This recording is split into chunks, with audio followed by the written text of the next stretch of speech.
محترمو لیدونکو د اسلام هغه لاره چې ستا رب ته د ټاکلې نشراتي اداره د کلام الله ترجمه او لنډ تفسیر په روانه پښتو ژبه کې وړاندې کوي. مفسر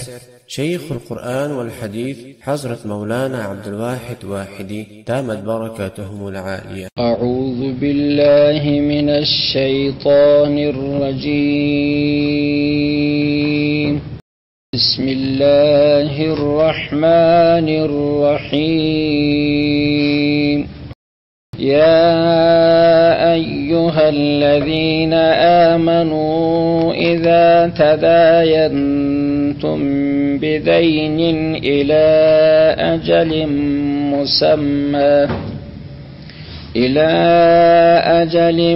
مسمى فاكتبوه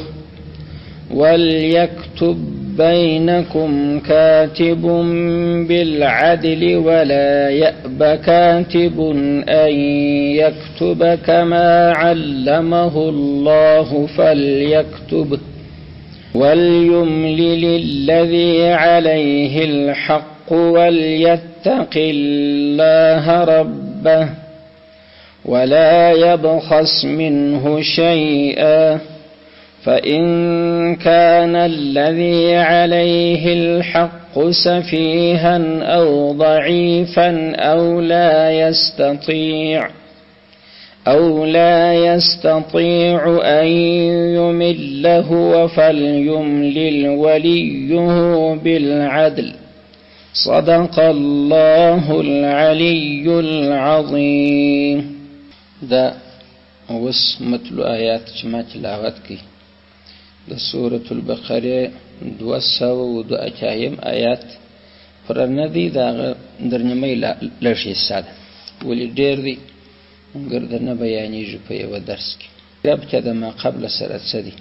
ما قبل کې الله تعالی د زیان او د تاوان طریقه چې ربا دی غیڅ ممانعت وکړي چې په دغه کې د دنیا او د آخرت خرابې پرته ده.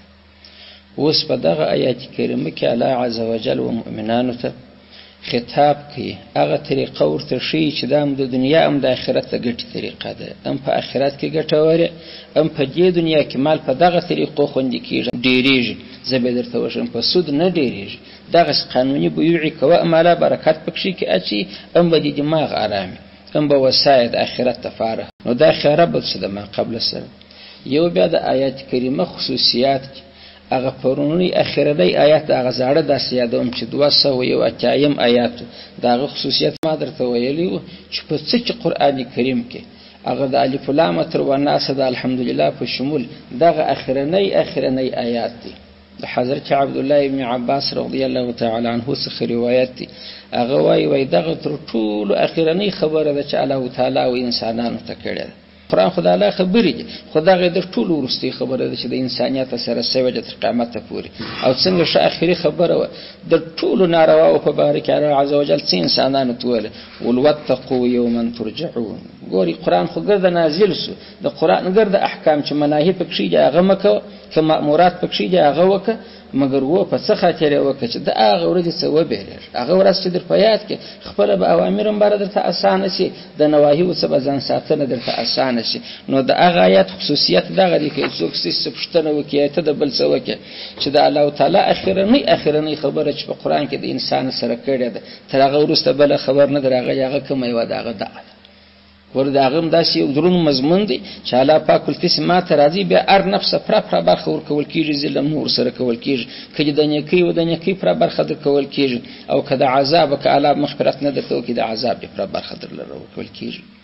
اوس آیات چې تلاوت کې دا هم یو خصوصیت لري په قرآن کریم کې چې در ټوله قرآن کریم کې چې مشهوره ده د 4600 آیات. کنه محققین مفسرین وایي 4000 قینې دي تر 200 نه یو څه بالاد و نیم ساو 240 دغه هغه په خوا ما د خبره بیان کړو چې د یو آیات په وړاندوالي ولندوالي کې اختلاف دي چې کوم ډیر مضمون برای یو آیات بولی انو برای خدای ته تعداد لږیږي ګای دغه خلک دوه آیات بولی ځینې مفسرین به ځینې قاریان به برای خو به یو آیات پر دوه درته حساب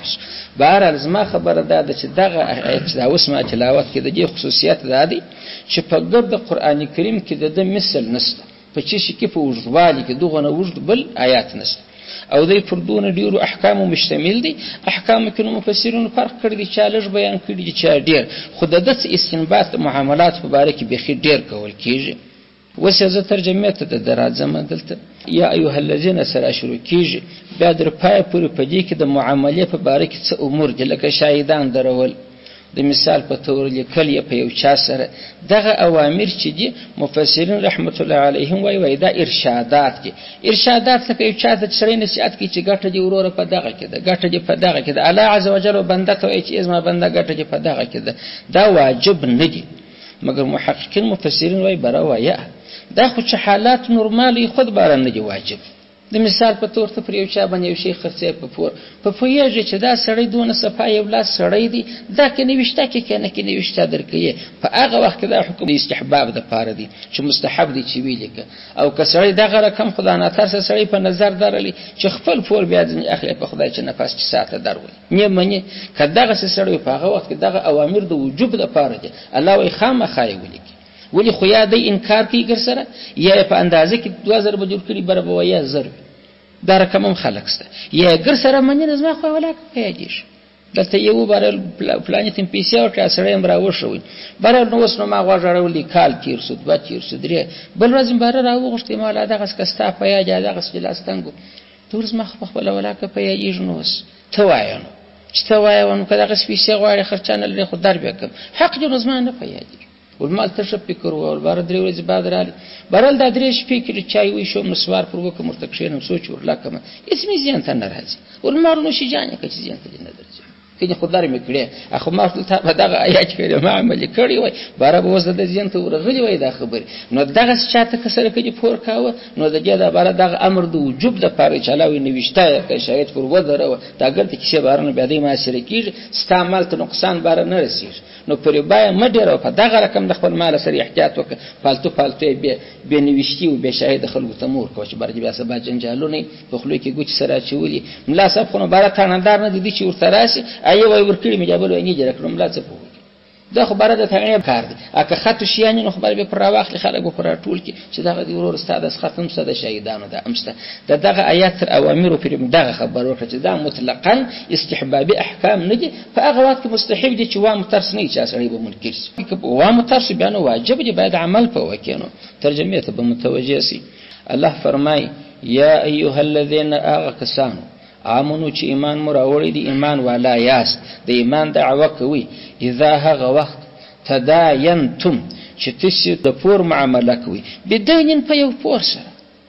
تداینتم دا د مفاعله باب دی د مداینه څخه دی یو بل ته پور ورکول دا دوه قسم عقدو ته شامل دي یو عقد دا ته ویل کیږي چې په خپل د قیمت د سودا دغه پوري لکه مثلا ته ما تراجه بارا دغه کتاب را باندې خرڅ اعظم په څو خیر عادي سودا مو سره وسوله چې پرس کې په 200 په سودا سره وسو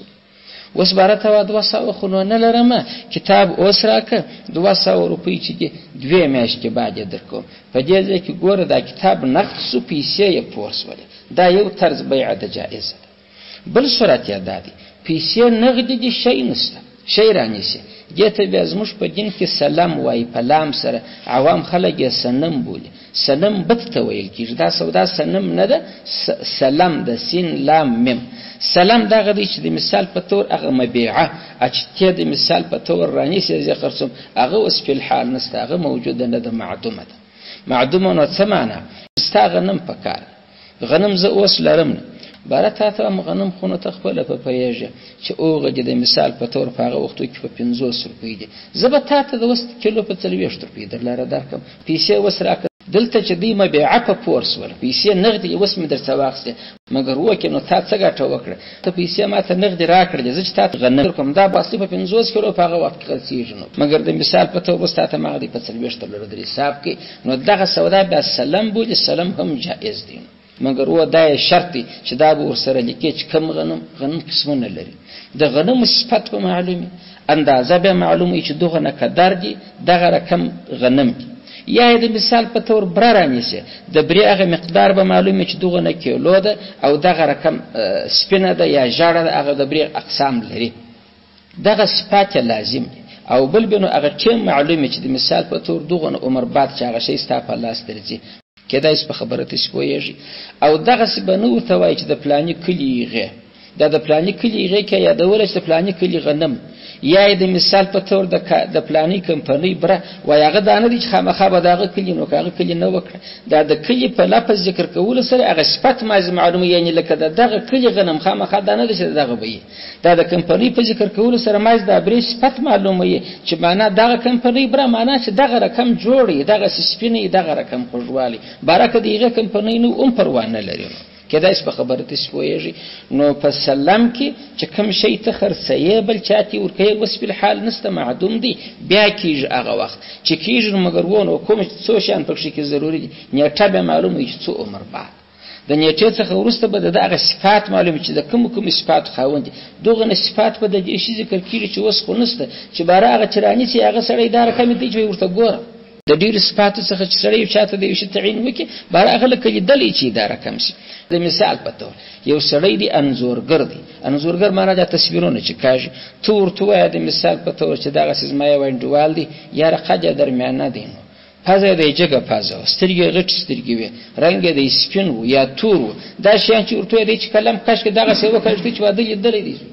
پر دغه رقم سړی کښې لیکنې لیدلی یې نه یي خو تا یې دا صفات دونه ورته بیان کړل باڼوګان جله ورته بیان کړل ژر و بریت جله ورته بیان کړل د ده په ذهن کې باره داسې دی چې ورته ګورم په ذهن کې سترګې ورته پټې کې باره حاضر کې په ذهن کې وروسته هغسې تصویر درته ولیکي دغه شی چې ته په پور خرڅوې دا شی فی الحاله نشته دغه صفات پې ذکر کوي چې باره سړی وایي لکه ما چې لیدلی دا رقم.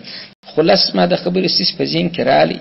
دغه اذا تداینتم بدین دواړو بیعو ته ورغلی چې پیسې یې پورې شی نقد ورله ورکوي هم تر دغه لاندې سو سلم ته هم ورغلی چې پیسې یې نقد دي هغه شی په پور دی دغه دواړه عقد در یادي نو دواړه کم یو هغه سودا ده چې پیسې یې پور دي بل هغه سودا ده چې پیسې یې نقد دي شی په پور دی چې موږ سلم بولو بیرته ترجمې ته ګوري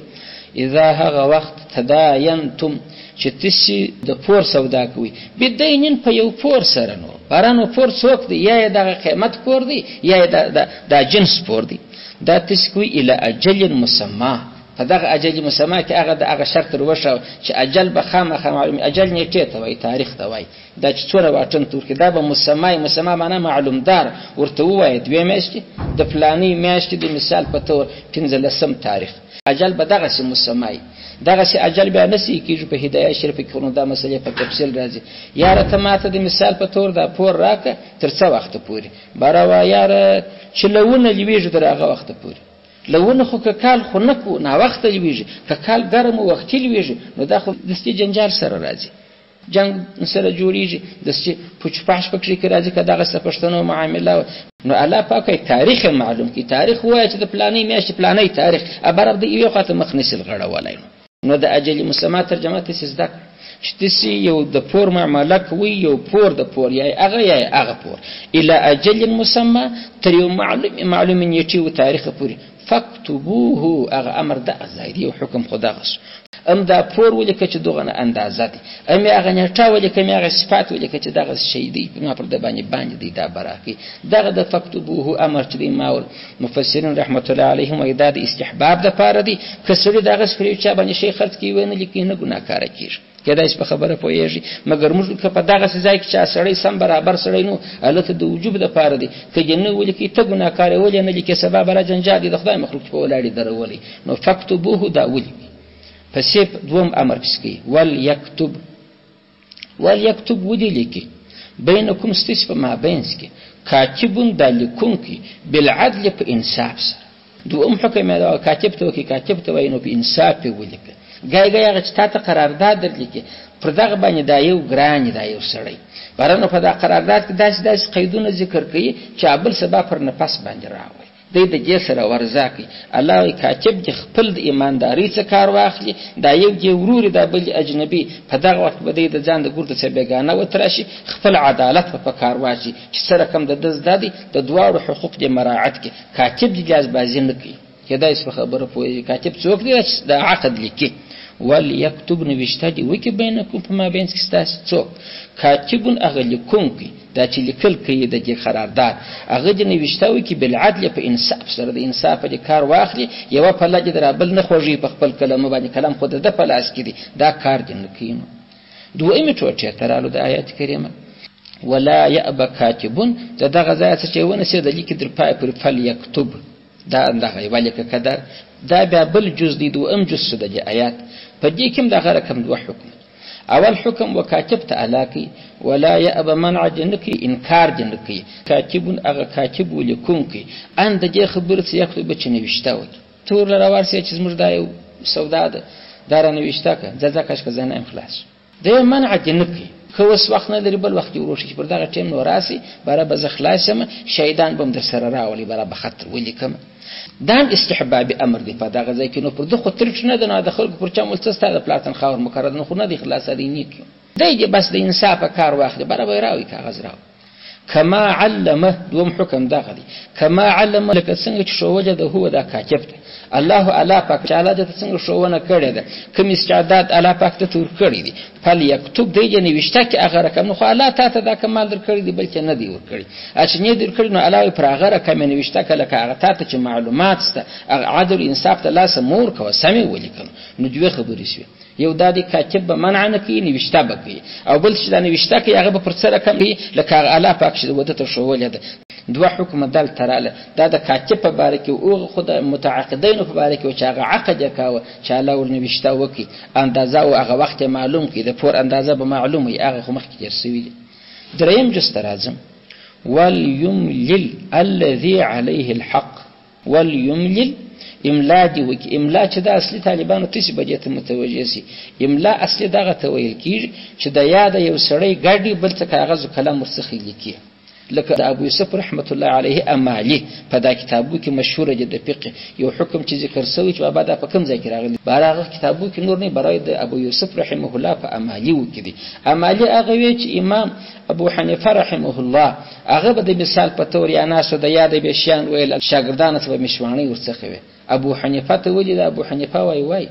ابو حنیفه خو معنا پلار د حنیفه څوک ویلو هغه غلطه د حنیفه د مشوانی ته ویل کیږي چې اصلي د نئی کلام ورڅخه خط پکاږي نو د مبارک مسجد چې و په زرو مشوانیان پرته په سو نه وي د تخچه بغرد زینجه کې ویل چې بل منځ خلاص بالا چې به درس شروع شنو ګرځو کتابونه الته خو نه و چاپونه دارکم ارچا بخپل شی لیکي انو دای بکښنه اول به ویل مثال پته چې نن سلام مسلې اوله مسله دا رقم د بیان وکي شاګردانو بلکی دومه مسله درېمه مسله څلورمه د سلام مسلې چې په اورس په درس کې وویل شوی که خلاص شوی که بنوي سباته به پاتې شوی بل اخی به درې با مسلې کې شو د عنوان دا کتابونه چې اوس مش په هدايه کې ونه یا د فقه په نور کتابو کې دغه باب دي مطلب عنوان به کې شو چې نن دغه مسله بیانېږي نو ګور ابو حنیفه برای د مشوانی پلار بلې بابا دا څنګه ملادي خو د مشوانی پلار د ماجد ګرځي په مشوانی ډکتي تخچه ګرځي په مشوانی ډکتي فارل املا دغه د چته شی د الفاظ وای د صحیح ولیکي چې مضمون سبازنی واخص شي الله هو وليملل د یاد جو املا وکي اچول وکي املا دغه اچول نو وکاتب ته د خپل خبري معنا ورغورځي وليملل ورغورځول دی وکي ويل دی وکي الذي اغثك عليه چې پر د الحق وحق باندې دی دای چې د خبري وکاتب ته کې خپل خبري وای وجد پر کاغذ ورغورځي هغه جرجر لیکي الذي اغثك عليه چې پر د باندې الحق وحق دی ګوره وزه پر تا باندې ما مثال مخکې کې شو کتاب مې در باندې خرڅ کی په 200 روپۍ 200 روپۍ تا ورځ دوی مېش کې بعد درکوم وس ما کتاب خطا واخستي حق پر ما باندې سو که پر تا باندې سو نو خو حق پر تا باندې سو دا خط به څوک ورلیکي زه وسولې کوم دا خط کبه تر لیکي الله پاک چې پر چا پیسې واجب دی هغه دلته کښینی خط کې درولې کې چې ستاسو دغه نشي پر ما باندې پاتې دي ګوره الله دغه ځای امداد دروشه چې خط په دغه پس اړه نه لري د خو دې شی ته تسلیم کې پر ما بالا چش پاتې خو پر تا پیسې پاتې دی راوي لیکه خطر راکې چې سبا دې پر اټینګ نو خط به ترک یا دادی د سلام مسلې تراسه پیسې خو مې وستر څواخستلې هغه غنم دی یا د یو کمپنی شی دی چې بار دغه وخت بیا زه ته در کوم د سره د سلای ماشینان د ګندولو ماشینان بیا زه دغه وخت ته د کوم صفات مو بیان کړی چې په دغه صفات په دغه رقم دغه نوع نو اوس چې دی خوستا شي پر ما باندې هغه جنس چې را باندې دلته نو بیا زمن علیه الحق مزبته تخطر لري د کوم چې بابا دغه سوري پیسې مازنی واخسته دغه نشیز ما سره ستا په دغه تاریخ وخت پر کیږي دغه نه قدر ماشینان یا دغه کیلو غنم یا دغه کیلو دال دا باید د تور لره ورکول شي دغه د خطر سړی الله دلته دروښاوت نو اوس الله پاک املا پر چا لازم کړ پر حق والا ته بغیږه کاتب بناس چې برابر ته چې د پر ما پلانای شي خرڅ کی دغه نه پیسې وس پر ما باندې یا ما د څه پلانې شی رانیاوه پیسې مې د تور کړي نو په زور ته غږم برابم نو دغه شی ما څه غوښتې دي تر دغه تاریخ پورې بس لیکا زړه اقرار درته کوم هغه شهیدان دی به ولیکي په مضمون اوس کې دای سپیدلی است دا یو حکم سپدی جز کې پس دوم حکم ادا دي وليتق الله ربه وليتقي ديجن وبيريجي الله د الله څخه ربه چې هغه رب د دی مثلا ما پر تا 200 روپۍ باندې په هغه ول قسم سودا کې نو ته چې دغه املا کوي او کاتب ته ګاډي چې د پر ما 200 درهم باندې د سپینو زور دغه رقم زر به چې صفه زری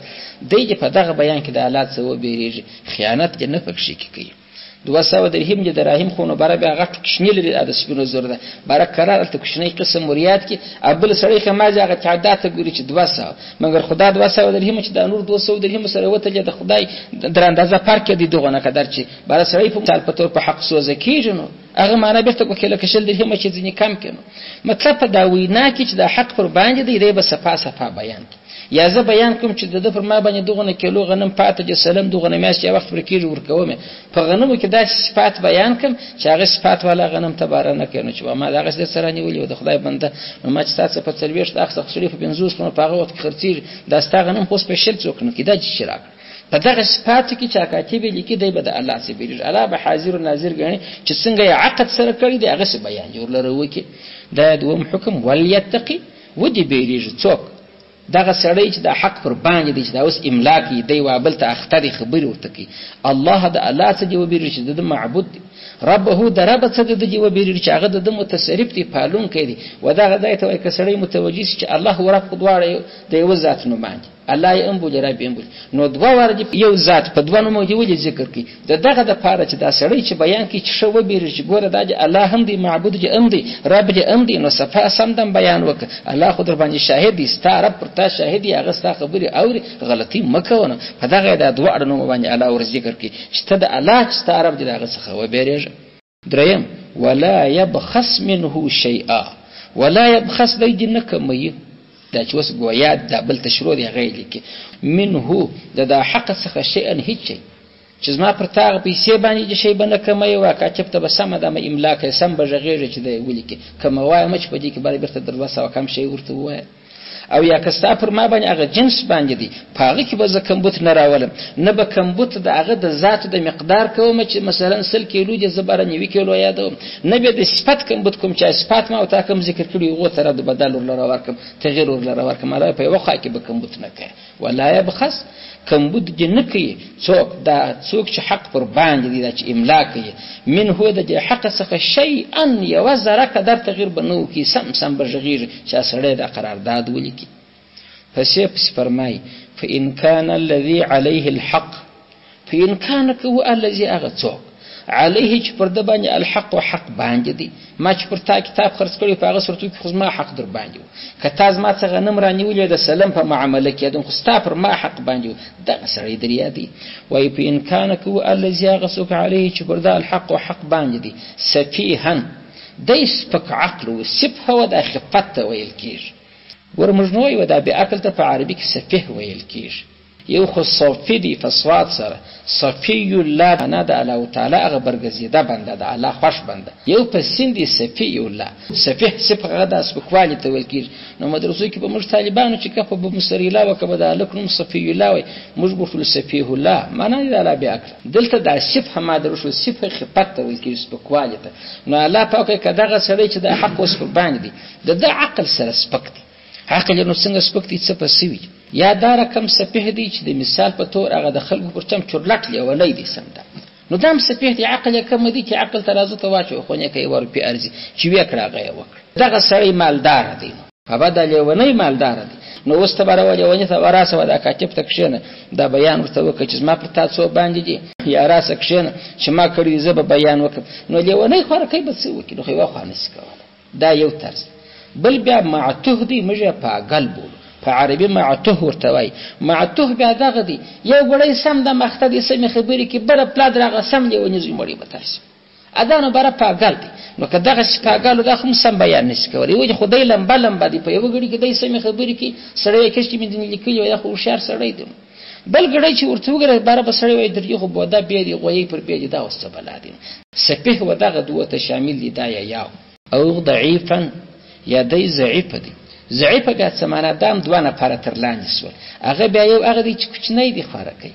دا نه بیا د بدن د لارې ضعیف دی، عقل یې پوره سوی نه دی، نور خو نه لیونی دی نه پاګل دی، دا نور د پیدا کارونه ګرده کوي خو کمال ته نه دی رسېدلی، ضعف پکښې کې دی، کمزوري پکښې کې د خطاوزي پر دغه چا د حق باندې دی. نو باره یا یې ستا د سلم د لارې پر باندې یا د بلې بیع د لارې پر باندې ته دی راولې او کاتب چې کښېنې باره اوس بیان ورته وکړه چې دی ولیکي ما تا خو سودا سره کړې ده، نو دی خو سم بیان نشي کولی، د کومې وجې نشي کولی؟ ضعیف البنیه دی. یا دا ضعیف شامل سو هغه بوډا سړی ته سپینږیری دی، هغه چې دی باره وروره ته اوس ما در کاتبه بیا موږ په خدای که به دا کور کې اوس لمونځ کوو لا مې زړه غواړي چې په ناستې مې کړی وای، نو دا خو بیا تلای نشي. نو که دا صورت پکښې کې و کمزوري سړی دی، یا ګای سپینږیری دغونه سپینږیری سي چې هم هغه درجې ته د معتوه ورسېږي، ځینې خبرې یې په صد کې ځینې بیا بیا صد یې دغسې ضعیفه دی. او لا یستطیع الله پاک یا یې طاقت نه درلودی، دا بیا هم دوه قسمه دی. یو هغه دی چې د دی طاقت نه لري چې املا وکړي، ولې ګونګی دی، عقل یې سم فعاله دی، تجارتونه ګرده کار کولی شي، مګر تا اوس د سره سودا وکړه، تا او دی خو یو رقم سره پوه شوست، اوس چې کاتب ته راوځي چې کاتب صاحب دی به بیان درته وکړي زما یو څه پیسې پر ده باندې یې نو نوشته کړه، نو کاتب چې لاس ورته داسې کړي دی خو ژبه نشي چلولی، هر کاتب د ګونګي په اشارو پوهېږي خو نه په پوهېږي. نو دا به څه پکار دلته باره بیا او مفهم ته ضرورت شته. مفهم دا دی چې د ګونګي په اشارو پوهېږي، دی و هغه دغه ته وایي کاتب ته چې دی دغسې درته وایي دغسې درته وایي، بل سړی ورته ناست دی ګوتې سره دی کې نه په پوهېږي. نو علاوه که دغسې وي چې هغه استطاعت د بیان نه لري ګونګی دی، دا به څه کوي دلته چا ته ضرورت شته؟ مفهم ته، چې هغه د ده خبرې و بل ته وفهمي. یا دا رقم دی انګریزی دی زوی مړی راغلی، اوس چې انګریز دلته راغلی انګریزي د هر چا زده نه ده چې خبره ورسره وکړي، دلته تا سودا ورسره کړې ده د ده سره، ته و کاتب ته دی راولې و بیان وکړه، هغه بیان والا د ماجد ملا دی، هغه وایي زه په انګریزي نه پوهېږم. دلته بیا مترجم ته ضرورت شته چې ولاړ سي یو بل هلک راولي چې په د انګریزي پوهېږي دا سړی څه وایي، دلته ترجمان ته. نو څو ضرورته پېښ شوه، څو خلکو ته د سفیح په باره کې، سفیح لیونی دی یا د مثال په طور هغه پاګل دی، دغه دوه چې دي تصرفات نشي کولی، دغه رقم د ضعیف په مسله کې هغه ضعیف چې دی چې کوچنی دی، یو د دغو درو نفرو چې دی نه سودا سې کېږي نه رانیول سې کېږي، د ده دپاره د ده ولي شرط یې هغه هم شرعي ولي، شرعي ولي د دغه لیوني یا د دې کوچني یا د دې بل پاګل د دغو درو نفرو دپاره شرعي ولي د ده پلار دی کې پلار ژوندی، یا یې د پلار وصي دی کې پلار مړ سوی چې وصي ورته وټاکي، دا یې دوه، یا یې نیکه دی یا یې د نیکه وصي دی چې نیکه یې ورته وټاکي، که نه پلار و نه د پلار وصي و نه نیکه و نه د نیکه وصي و، په دې وخت کې شرعي ولي د ده دپاره د حکومت قاضي دی چې علاقه کې حکومت قاضي مقرر کړي، هغه جج چې ورته وایي هغه د ده سرپرست دی، شرعي سرپرست دی، د ده شیان خرڅوای هم سي ورته رانیوای هم سي ورته. که ده خپله وکړه شرعي ولي باید خبر سي چې کوچني خو شی خرڅ کړي یا هغه لیوني خو دا شی خرڅ کړي یا پاګل خو دا شی خرڅ کړي، ستا خوښه ده که هغه ولو هو بیا سي کېږي، تر هغه راوجې خواته د ده خرڅول د ده رانیول د ده اقرارات هم نه صحیح کېږي چې اقرار کوي لیونی وایي ما د فلاني څه 1000 روپۍ په پور واخېستې، خلک ته یې څخله ما 1000 روپۍ په پور واخېستې، لا د ځان اقرارونه کوي، نو د دې خبره د باور د هغه به روپۍ ورکړې دی ما 1000 واخېستې، هغه به نه یې ورکړې دی دی به مني، نو نه د کوچني اقرار پر ځان صحیح کېږي، نه د پاګل د پر ځان صحیح کېږي، او نه د لیوني د صحیح کېږي، نه خرڅول رانیول صحیح کېږي تر څو چې کوم کار ونه سي، یا یې ولي ورلره ونه کړي یا یې د ولي په حضور کې دی ونه کړي، تر هغه صورت نه صحیح کېږي. نو دا خو درې. بل هغه سپینږیری دی چې د مثال په طور د بوډاوالي د لاسه نه کېږي چې ولاړ سي، هغه خو نو بیا چې دی خپل لکه نه ځي، ولې نو بیا د هغه دپاره نسته وکیل ته ضرورت لري که چېرې دا سپینږیری د لاسه یې نه کېده، که د سپینږیري دماغ اوټ و سره ګډ وډ و بېرته د ده دپاره ولي ټاکل کېږي، ولي بیا نو هغه پلار دی یا وصي دی یا نیکه دی یا وصي دی یا قاضي دی، نو دا بل. او لا یستطیع کې چې بیا دی دوه نفره و، یو ګونګی و بل د بلې ژبې و، د ګونګي دپاره مفهم ته ضرورت شته، باید داسې څوک چې د ګونګي په ژبه پوهېږي و دا کاتب ته بیان وکړي چې دغسې سودا کړې ده. که د بلې ژبې مترجم ته ضرورت شته، مګر رب العزت څنګه ښه جمله ولې درپسې ورته ګورئ، بېرته زه ترجمه وایم. فإن كان كو الذي أغسوك عليه چې پر دا الحق و حق باندې دی، سفیها دا سپک عقل و چې پاګل و لیونی تر لاندې سو، او ضعیفا یا کمزوري دی چې کوچنی و سپینږیری تر لاندې سو، او لا یستطیع یا طاقت نه درلودي چې د بلې ژبې والا د بل ملک سړی دی او یا ګونګی دی، دی طاقت نه درلودي د کم کار ان د دې کار یمل چې دی املا وکړي خبرې و بیان وکړي ولې کاتب چې دی بیان وکړي، ګور ان یمل چې دی املا وکړي وام هو دی دا تعقیب شروع واچاو، نو به څه چل کېږي اوس کاتب خو هلکې کلمه دی نیولې دي، په دې کې دا عذرونه دي. فلیملل علاوه نو املا دې وکړي ولیه د ولی دغه ولی ترجمه اشرف علي تنوي رحمه الله په کارکن یو کارکن د ستوري دي چې ذکر کې کني ولی خو په شریعت کې خاصه غ شرعي ولی ته ویل کېدل چې پلارو یعنی کو یا د غوسیو یا قاضیو دلته ولی ذکر سو د خدای نور تر ووته لزعيب تر ووته لا يستطيعوا ولا تر ووته د ولی ترجمه د په کارکن او کاغه د پاره چې کار کوي ادا داسې جامعه ترجمه د وکړه حکیم الامه رحمه الله چې څوک تر لانیس ولیم تر لانیس خو هغه چا د پاره کار کوي چې د ولایت ته ولا پر دی لیونی دي یا د مثال په تور پاگل یا هغه د ضعیف چا سپینډر یتلای نس چې وکیل ټاکي خو وکیلم د لپاره کارکون سو کنوس دا لا یستطيعو کې خو چې یو ګونګی دی بل هغه انګریزي دی چې راغلي د سودا ور سره کیږي دغه د بچی د دې د لپاره هغه مفهم چې د ګونګی خبري وابل تکي یا د مترجم چې د انګريز خبري وابل تکي خدای به د لپاره کارکون دی نو د کارکون ترجمه چې په دا ولی وکړه ګرد بار تر لاندې سو د آیت کریمه د لپاره د ولی ترجمه په هغه ولی نه کوي چې په شریعت کې دغه فقط یو قسم تر لاندې سو چې یا لیونی دی یا فقط دی خو هغه تر لاندې سو یا هغه کوچنی تر لاندې سو نور خو تر ووتل نو د ولی ترجمه تاسو زده کړ سره کم کارکون فاليوم للاملا دی وکي بیان دی وکي ولی هو هغه کارکون د بالعدل په عدل سره هغه جنو بار خبري نه پټي بیا بدای دا کارو کې په دې کې بیا څو حکم نه راځي به د حساب کما وليملل الذي عليه الحق املا د چا کار دی د هغه چا چې حق پر باندې دی هغه به بیان کی دوم حکم وليتق الله ربه د الله څخه دی وبریج په دې بیان کې دی په دې کې بدلون را نه ولي دریم ولا يبخس منه شيئا اچېږي کمینه نه د ذات کمینه د پور نه د صفات کمینه دا درې سلرم په امکان الذي عليه الحق کچیر هغه څوک چې حق پر باندې دی هغه کې دغه عذرونه و یا د سبح یا د ضعف یا د لا استطاع د عدم استطاعت بیان حکم دغه دی چې ان یمله فليملل وليه نو املا دی کې د ولی واغه د کارکون بالعدل په انصاف سره نو دغه مسلې په دې ځکه چې ذکر سوالیا دا به خډيري وي سوال ته په د ارجس کې جلا مسلې دا حکم ما مخکې درو شاو چې دا د استحباب حکمونه په څو وخت کې دي کالته د مخالفت څخه بیره نه واسړی سم سړی دغه اوامر چې علاوه کړ د استحباب د فارج کې دی وکړه شکر دي کې جن وکړه ګناه نه د پغاړه دغه سپي سودا ور سره وکړه او کچیر استاد نه غالب دغه وجه دغه سره سبا ولې چې زلا سره وارس چې د خپل حق ځنی اخلي فغه وخت کې دغه اوامر د وجوب د فارج نو سودا مکه کې په دغه شرایط به ور سره وکړه کېدای په خبره تسپويږي